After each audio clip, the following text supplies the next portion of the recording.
नमस्कार। एकदम बेसिक से अंग्रेजी बोलना सीखें। हर रोज बोले जाने वाले बेसिक वाक्य जो कि प्रेजेंट में है, पास्ट में है और फ्यूचर में है। तो चलिए समझते हैं प्रेजेंट, पास्ट और फ्यूचर में कैसे प्रयोग किए जाते हैं। पहला है इज एम आर, जिसका मतलब है रहा है, रही है। इसे बनाने के लिए फॉर्मूला होता है subject plus is am are plus V four plus object. वो खाना पका रही है, सी इज कुकिंग फूड। वे लोग अंग्रेजी सीख रहे हैं, they are learning English. They are learning English, वे लोग अंग्रेजी सीख रहे हैं। रमेश पत्र लिख रहा है, Ramesh is writing a letter.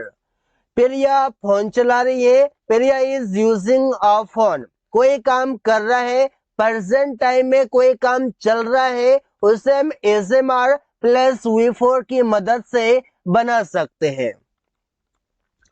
Has या हैव, इसका प्रयोग किया जाता है चुका है या कोई काम कर लिया है उस सेंस के लिए। अब इसे बनाने के लिए फॉर्मूला होता है सब्जेक्ट हैज या have plus V three plus object. Example लेते हैं, तुम लोग खाना खा चुके हो, यू हैव ईटन फूड। वे लोग मैच जीत चुके हैं, they have won the match. Priya खाना पका चुकी है, प्रिया हैज कुक्ड फूड।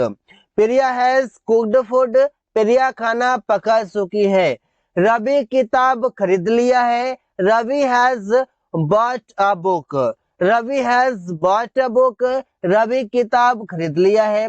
तो ऐसे हम सेंटेंसेस कई सारे बना सकते हैं जहां पर हैज हैव बताएंगे और ये बताता है कि थोड़ी देर पहले काम कंप्लीट हो गया है, थोड़ी देर पहले काम पूरा हो चुका है, उस चीजों को दिखाता है।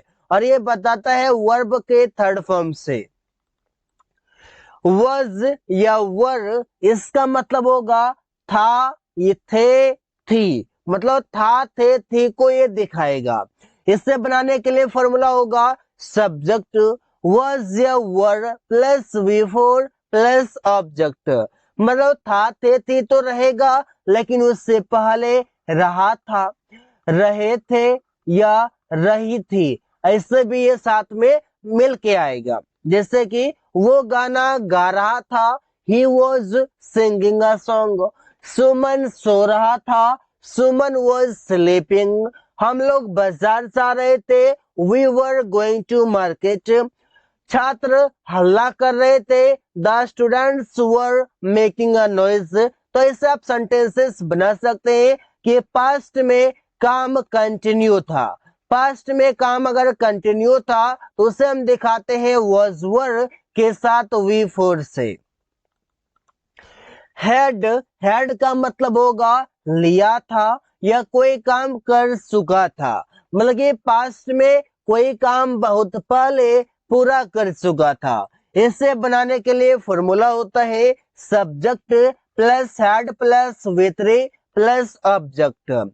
एग्जाम्पल है, रवि ने अपना काम कर लिया था, Ravi had done his work. Ravi had done his work, Ravi अपना काम कर लिया था।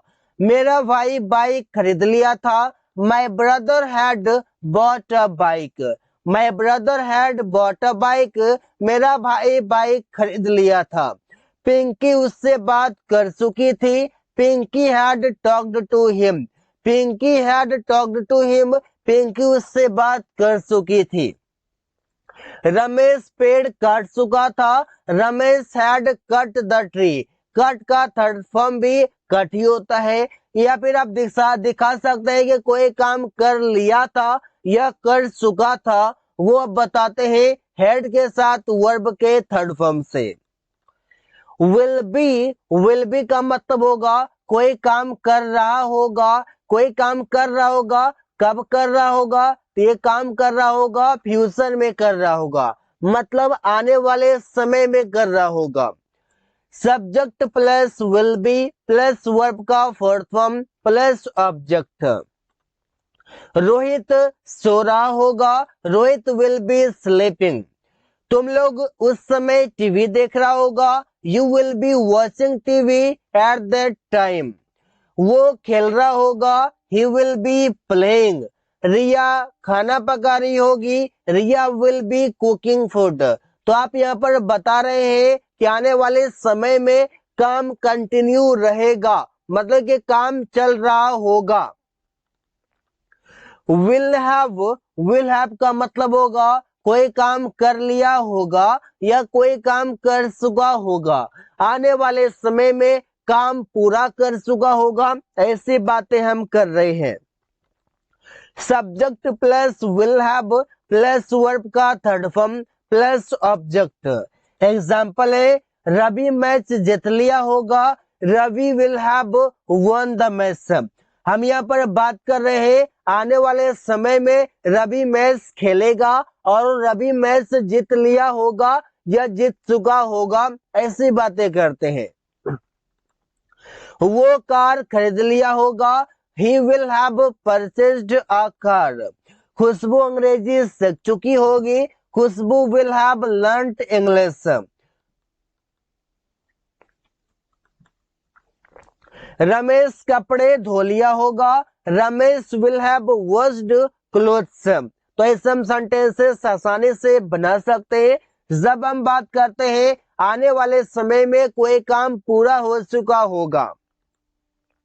So guys, thanks for watching. That's all for today.